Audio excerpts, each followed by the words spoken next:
وہ عورت مجھے جنگل میں لے جا کر میرے ساتھ بہت ہی برا سلوک کرنے لگی تھی۔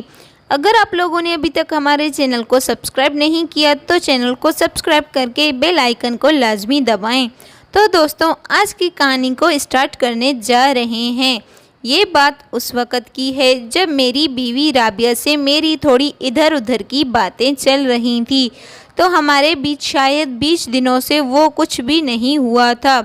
مجھے ہر رشتہ دار کے ہاں جانا پڑتا تھا۔ میں نے سرکاری بس میں جانے کا فیصلہ کیا۔ میں رات کے 8 بجے کی گاڑی سے نکلا۔ بس میں بہت ہی بھیڑ تھی تو مجھے بہت ہی آخری والی سیٹ ملی۔ آخری لائن میں بھی کھڑکی والی سیٹ ملی جس کا ایک شیشہ ٹوٹا ہوا تھا۔ سردی کی وجہ سے کوئی بھی اس طرف نہیں بیٹھنا چاہتا تھا۔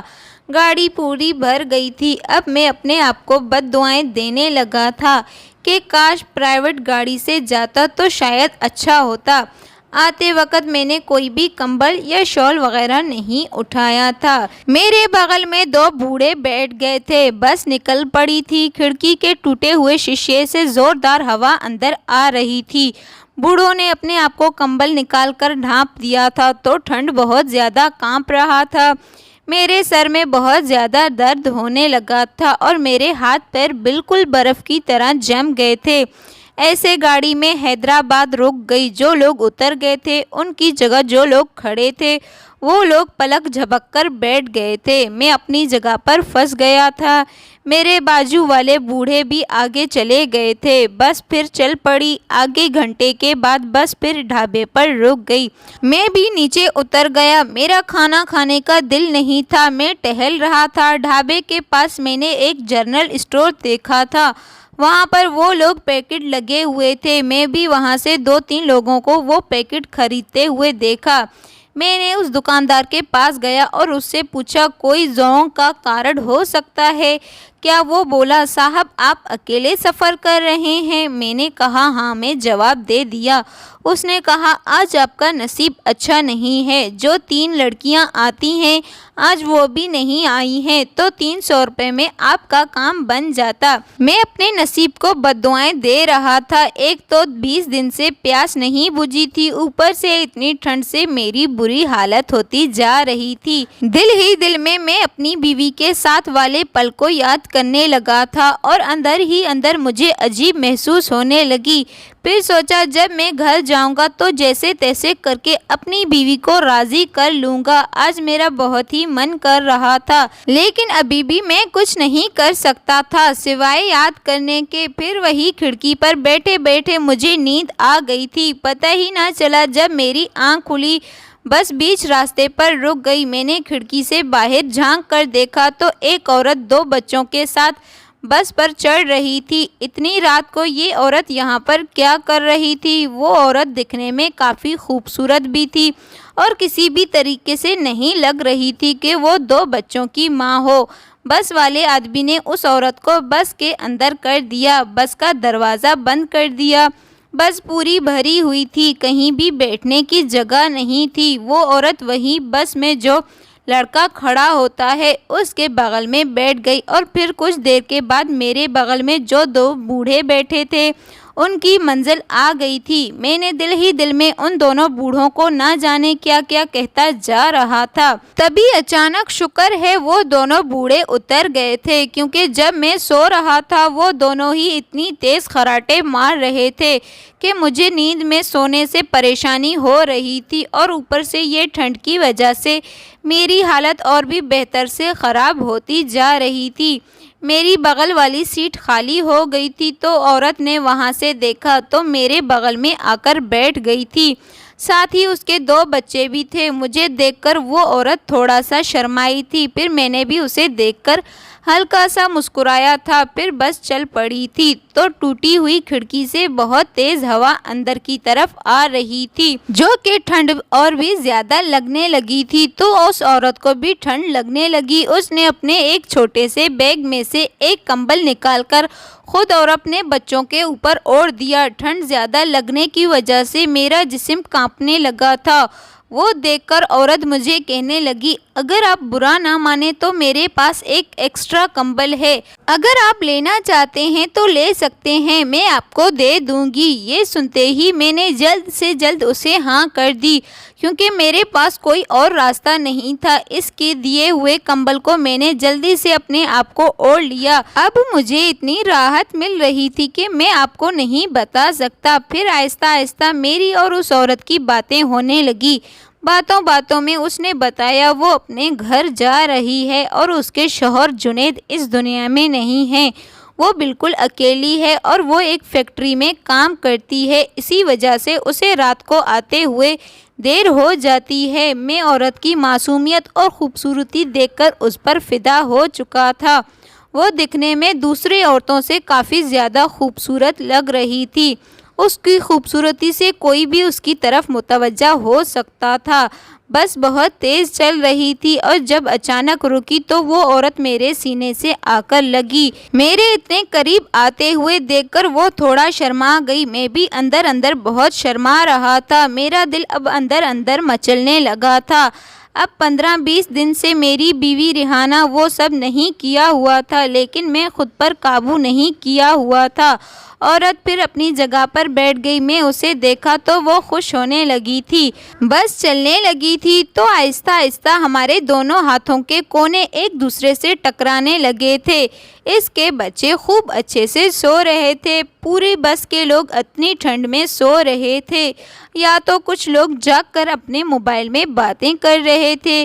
میری بس کی لاسٹ سیٹ تھی تو اسی وجہ سے کوئی بھی ہم لوگوں کی طرف بالکل بھی دھیان نہیں دے پا رہا تھا۔ میں نے چادر اوڑھی ہوئی تھی، پھر سونے کا ناٹک کرنے لگا۔ ہم لوگ ایک دوسرے کے جسم کے ساتھ ٹکراتے جا رہے تھے، کبھی کبھی اس کے ہاتھ کا کونا میرے ہاتھ کو لگ جاتا تو کبھی میرا ہاتھ اس کی جسم پر لگ جاتا، اور خوش تو میں اسی وقت ہو گیا تھا جب میرا ہاتھ اس کی وہاں پر لگا تو وہ مجھے بالکل بھی کچھ نہیں کہتی، بلکہ وہ اور بھی شرمانے لگتی۔ اب میں اسی کی طرف اشارہ بھی سمجھ گیا تھا۔ ہم دونوں نے بس کا سفر کچھ یوں ہی کیا تھا۔ اب میرے اندر بھی ایک ہلچل سی ہونے لگا تھا۔ اس عورت کو دیکھ کر میں بے قابو ہوتا جا رہا تھا، میرے جسم میں ایک ایسی گرماہٹ پیدا ہوتا جا رہا تھا، اب میں خود کو روک بھی نہیں پا رہا تھا۔ اب میں نے کمبل سے اس کے ہاتھ کو پکڑ لیا تھا، جب اس کا ہاتھ پکڑا تو بھی مجھے وہ کچھ بھی نہ بولی۔ اب مجھے 100% اشارہ مل گیا تھا اس کی طرف، وہ بھی یہی چاہتی ہے۔ پھر اس نے اپنا کمبل نکال کر اپنے بچوں کو اوڑھ دیا، پھر وہ میرے ساتھ میرے کمبل میں آ گئی۔ پھر ہم دونوں نے مل کر جو کیا وہ کوئی بھی سوچ نہیں پائے گا۔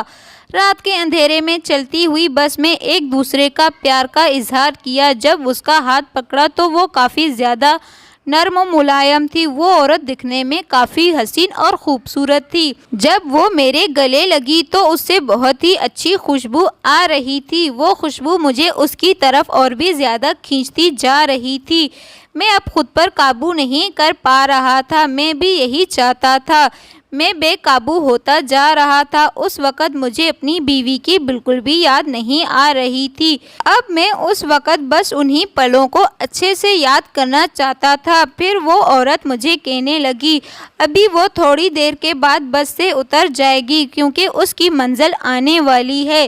یہ سن کر میں بہت اداس ہو گیا تھا، لیکن اس نے مجھے کہا، آپ فکر مت کرو، آپ بھی چاہتے ہیں تو میرے ساتھ میرے گھر چل سکتے ہیں۔ یہ کیسے ہو سکتا ہے؟ اس نے کہا، ہو سکتا ہے، میرے گھر میں صرف میری ماں رہتی ہے اور وہ بھی اس وقت سو رہی ہوگی، کسی کو بھی کچھ پتہ نہیں چلے گا اور ہم دونوں مل کر خوب پیار کریں گے، ہمیں ایک دوسرے سے کوئی بھی جدا نہیں کر پائے گا۔ جب اس کے منہ سے پیار کا الفاظ سن کر میں اس کا دیوانہ سا ہو گیا تھا، میں تو اندر اندر حیران ہو گیا تھا۔ میں تو بس کیسے بھی کر کے اس کے ساتھ وہ سب کچھ کرنا چاہتا تھا، کیونکہ وہ عورت سیما دکھنے میں بہت زیادہ حسین اور خوبصورت تھی اور اس کے جسم سے اتنی اچھی خوشبو آ رہی تھی، وہ مجھے اس کی طرف کھینچتی جا رہی تھی۔ مجھے اب بالکل بھی خود پر قابو نہیں کر پا رہا تھا۔ میں بھی اسے کہہ دیا، میں بھی اس بس سے یہیں پر اتر جاؤں گا، میرا جسم اب اندر سے بہت زیادہ